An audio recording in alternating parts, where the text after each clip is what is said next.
هلا حبايبي، شلونكم؟ شخباركم؟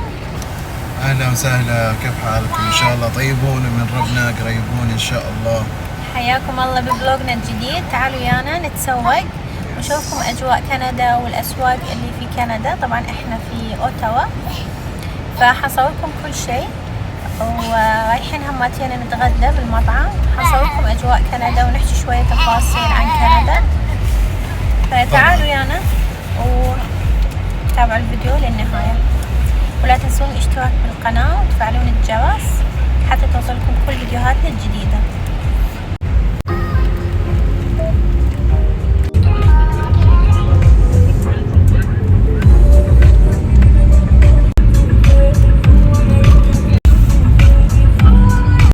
وهسه وصلنا هذا المحل كوسكو.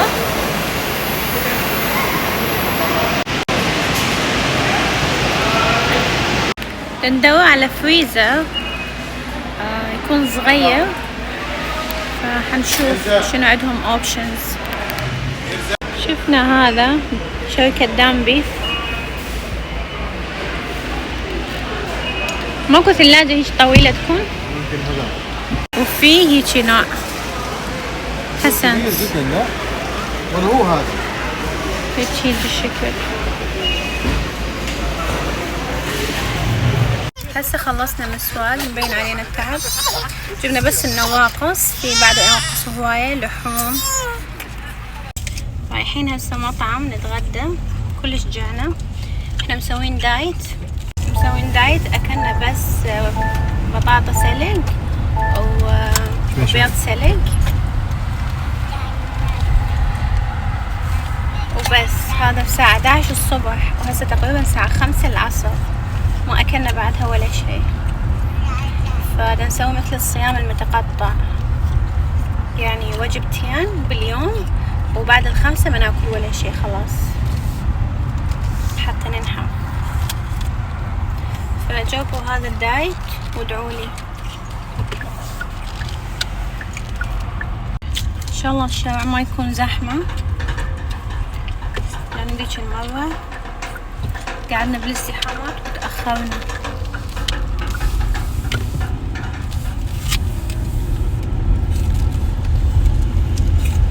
جانا دا ناكل تفاح. طيب مال كوسكو، السكر مالته كلش طيب. شكرا على تعليقاتكم الحلوة على التيك توك والانستغرام، وهاي كتبتوا لي تعليقات عن القدوم إلى كندا ودزيل الرابط. حبايبي هو رابط واحد، canada.ca، ماكو غيره، وهو هذا اللي يوصلكم شلون تقدمون هجرة إلى كندا، سواء كان فيزا أو هجرة اقتصادية أو كطالب تجي. يعني هذا الطريق الوحيد أو الموقع الوحيد. حبيت بس أشوفكم الطريق، شوفوا الجمال، الله، شوفوا الغيوم.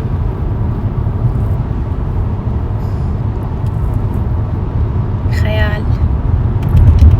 طبعا حابين نحكي بموضوع العوائل اللي تيجي على كندا ويتغيرون.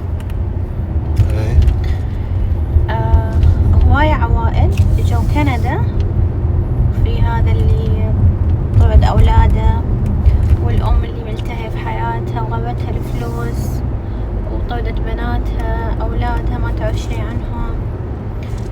فهواي صارت هيك حالات للأسف كثيرة صايرة. اللي يجي على كندا يتغير، لأنه ياخذون فلوس من الحكومة وتغويهم الحياة بالفعل. لأنه بالعراق يعني إيش يدفعوا لهم؟ ما يدفعوا لهم هواية، بس هنا يدفعون مبالغ. والله شو مبالغ مو كثيرة، بس أهم شيء القلب ينجبه، ما يكون صافي. يعني يعتبر مبلغ كبير، يعني 1000 وشي 2000، يعني يعتبر 2 أو 1.5 مليون بالعراقي. لا ولا حسبت غلط؟ لا غلط طبعا. 100,000 200 حدود 400,000 إذا 2000 دولار. المهم يعطوهم يعني مبلغ بحيث ويعطوهم بيوت، والإيجار يكون رخيص جدا، والفواتير ما في فواتير، لا كهرباء ولا مي. تخيلوا يعني كأنهم عايشين ببلاش. فهاي الحياة اللي هم عايشين بيها تغرهم، فبالتالي يخلوهم ينسون أولادهم بناتهم. عارف ترى ناس شخصيا مم. والله. للأسف والله الدنيا تغيرت، فانتبهوا على أولادكم على عائلتكم لما تجون كندا، فهذا الموضوع كلش خطير. ترى كندا فيها مثلا فيها الشيء الكويس وفيها المو كويس. أي يعني لازم ننتبه من هذا الموضوع. في ناس لا بالعكس شافت حياتهم، وناس حافظت على أولادها ونجحوا بحياتهم ما شاء الله يعني. بس في فئة، احنا ما نعمم، لو خليت قلبت. صحيح. وأكيد أكو مناطق بكندا بيها الزين وبيها المو زين يعني. لا أنا ما أقول من المناطق صراحة، الشخص هو إنسان يعني كإنسان داخلي. إيه بس أنت لو قاعد بمنطقة صغيرة مثلا زي وينزر، منطقة صغيرة كثواني فيها الناس المخدرات أنت كيف ربيتي ولدك؟ ربيتيه على إيش؟ إنه هذا غلط. لما تربي ولدك إنه هذا غلط، لو يحوم ويلف الدنيا كلها، لو بصفك لو جارك يبيع مخدرات وولدك عايش just next door، لو هو يعرف إنه هذا الشيء غلط ما يروح. ما انتقل ما له أي علاقة، هو الإنسان كداخل. بس هم لازم متابعة، لأنه لو عرفت هذا ولدك لأسبوع ما ترى شيء عنه، ما قعدت وياه تحكي وياه، كيف تزرع هذا الشيء داخل ابنك؟ بس ما إذا ما في متابعة خلاص. هو لازم في متابعة. إذا ما في الولد متابعة يضيع. كيف الشيء هذا من الداخل ينزرع؟ صحيح كلام. مستحيل. مو من فالله يستر علينا ويستر على أولادكم وعلى جميع العوائل. لا في ناس ترى في أمهات مثلا تطرد بناتها من البيت. طيب البنات وين يروحوا مثلا؟ ما يفكرن؟ أكيد ما تفكر وين تروح البنت، حتى وإن كانت مخطوبة. كيف تروح مع خطيبها وهم ما متزوجين؟ كيف تعيش وياه بنفس البيت؟ والله جدا عيب هذا الشيء يعني. ولو هي ما كانت متزوجة وما مخطوبة كيف تنطرد من البيت؟ وين حتروح؟ ما فكرتي إنه راح تنحرف، راح يجوها أصحاب سوء، راح يصير وياها هواي مواقف. شوفي يعني زي ما قلت لك في البداية، إذا الإنسان من الداخل نظيف وقوي لو انطرد من البيت ما راح تنحرف وما راح يعني تخلي أي شخص يتقرب لها. بس الانكسار اللي يصير لها مين صلحه؟ يبقى يعني قد ما حتى لو ترجع العلاقة يبقى كسر. فالله يعين اللي عايش هيجي شعور وهيجي موقف. يعني الإشارة الثانية تقول جدا صعب الموقف والشعور اللي البنية تعيشه. شنو ذنب البنت إنها ربت بين عائلة مو زينة، أو أم ما عرفت تحتويها، أو أب مو موجود. بالضبط. صح كلامي؟ أيوة. والله حلو هذا جسر، بس أشوفكم إياه. شوفوا الجمال ما شاء الله، شوف إبداع خلق الله.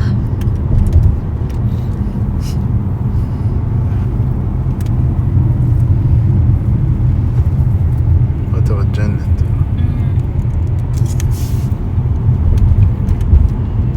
صيف الناس كلها طالعة تتمشى، بالأخص الجو بدأ يكسر يعني صار شوية بارد. فالفلوس ومغريات الحياة، فاللي ما شاف وشاف بعدين للأسف ما تهاون، هذول مو متهدين، فهمتي؟ مو قريبين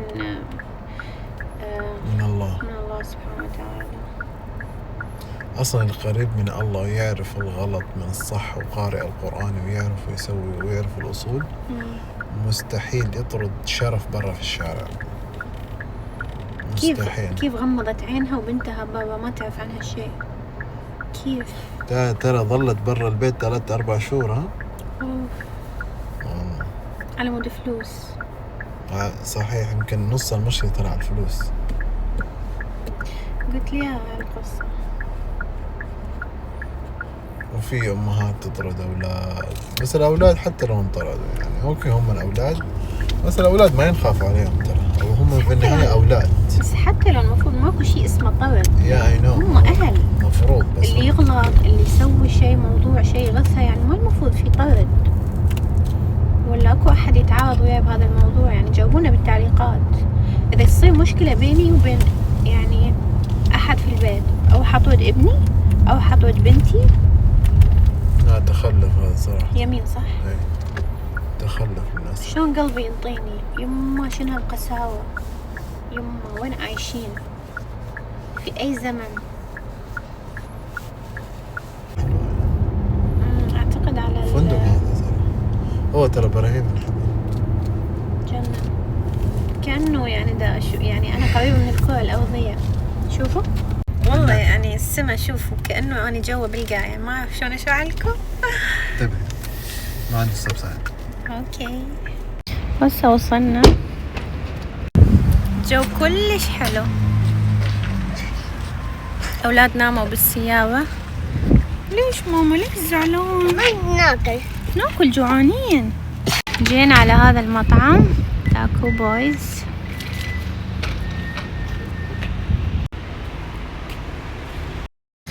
دخلنا المطعم بدنا ننتظر، يمكن حنطلب صحن يجي وياه شريمب وسلطة.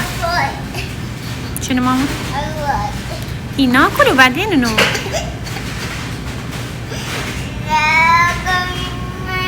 صديقي على بعض. شلون يجي الغدا؟ طلبنا سلطة يجي وياه دجاج لو شريمب؟ دجاج. وصل السندويشات. هذا شريمب. شلون؟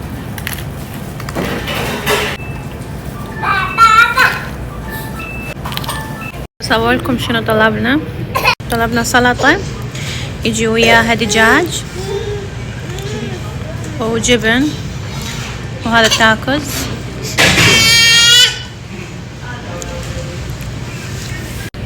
شو رايك حب؟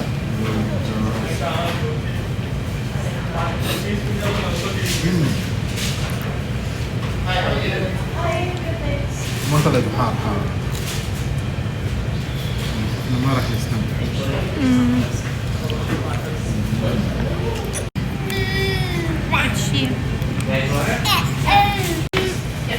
هذا السندويش. السندويش مال مين؟ جرب بابا. خذ هذا.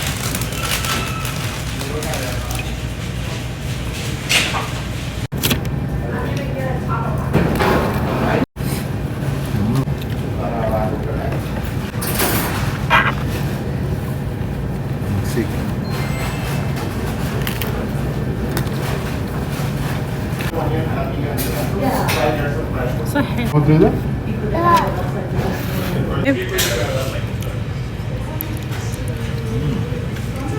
واو.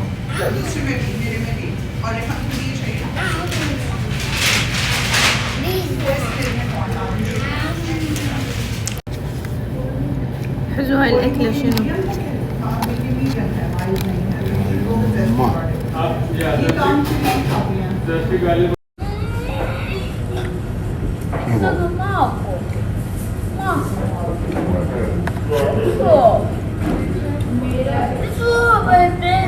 هسه خلصنا من المطعم. ما شوفتكم الاوتفيت مالتي، لحظة.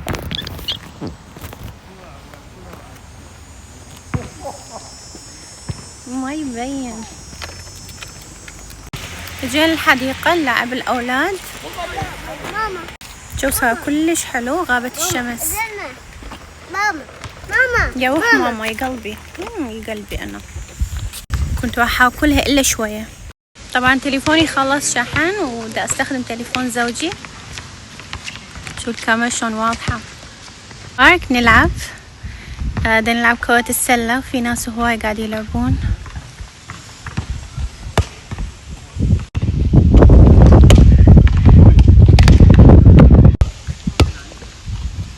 يلا اوبا.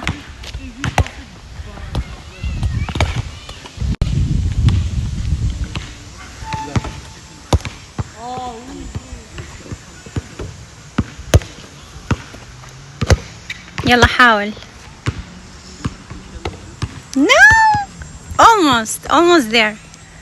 البارك كلش حلو، في هنا شباب دي يلعبون، وفي هناك اللي جوا اكو ممشى للغابة، ومنها هم شوفوا الجو كلش حلو.